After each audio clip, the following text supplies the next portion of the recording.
civilisation africaine. C'est-à-dire l'assainissement qui n'est pas collectif, l'assainissement sans réseau d'eau.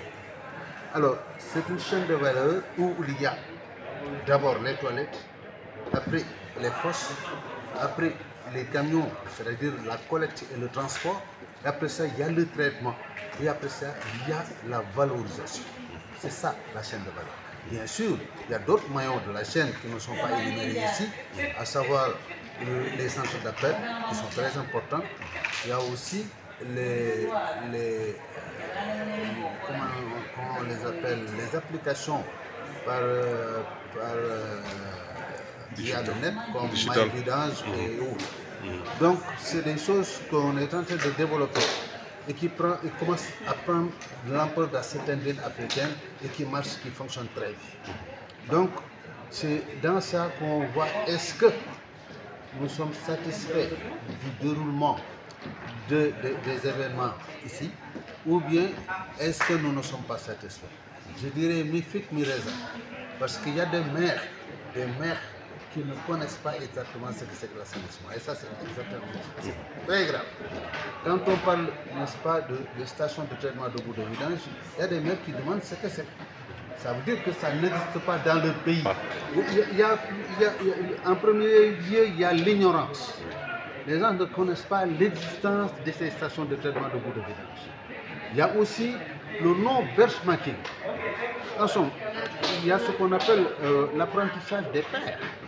Quand vous allez quelque part et que vous voyez qu'il y a quelque chose qui se passe, allez voir ce qui se passe, de quoi il s'agit. Ça vous permettra peut-être, n'est-ce pas, de copier et de venir faire chez vous. Mais malheureusement, les gens sont très,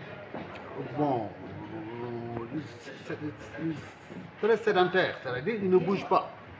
Alors là, vous ne pourrez pas savoir ce qui se passe de l'autre côté. Et certainement, il y a de ces maires-là qui c'est pour la première fois qu'ils mettent les pieds au congrès de la Fosse. En somme, il y a des congrès, des conférences uniquement sur l'assainissement. Il y a Africa Sun, il y a le congrès de la FASA, il y a aussi les CT, ça veut dire que les conseils techniques où on se regroupe chaque 3 mois, n'est-ce pas, pour en parler. C'est là où les maires doivent s'inscrire et s'enquérir de la situation concernant l'assainissement.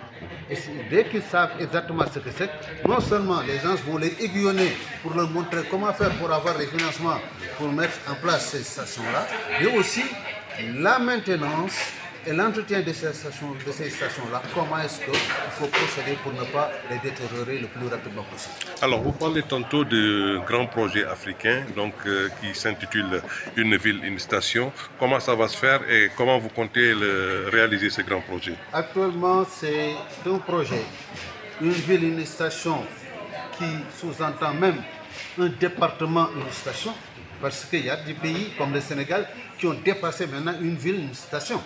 Eux, ils en ont 18 et ils sont en train de faire 30 stations autres. Donc celui-là, il va dépasser une ville, une station.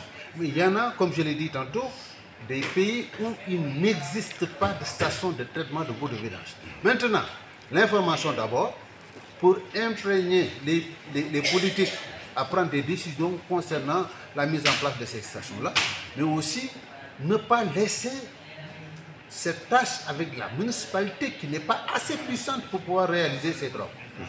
Donc c'est le défi que nous lançons aujourd'hui, non seulement informer, n'est-ce pas, être au diapason de la situation de l'assainissement dans sa globalité, mais aussi trouver des solutions de financement. Il y a la BAD qui est là, qui dispose des fonds de financement uniquement pour l'assainissement. Et là, la BAD garde ces fonds-là, mais personne ne vient les récupérer. Ça veut dire que les gens ne comprennent pas, ne savent pas qu'il y ait quelque part des fonds pour le financement de l'assainissement. Donc il faut aller vers ces fonds-là, il faut aller les trouver. Il faut aller vers ces fonds-là. Vous allez rentrer ici, là où nous sommes, n'est-ce pas, au congrès de l'Association africaine de l'eau. Il y a des panels uniquement sur les financements de l'assainissement. Et là, si vous allez là-bas, les gens vont vous expliquer exactement comment obtenir ces financements. Ce n'est pas aussi facile que ça, mais bien sûr, il va falloir avoir les compétences et les papiers requis pour accéder à ces financements-là.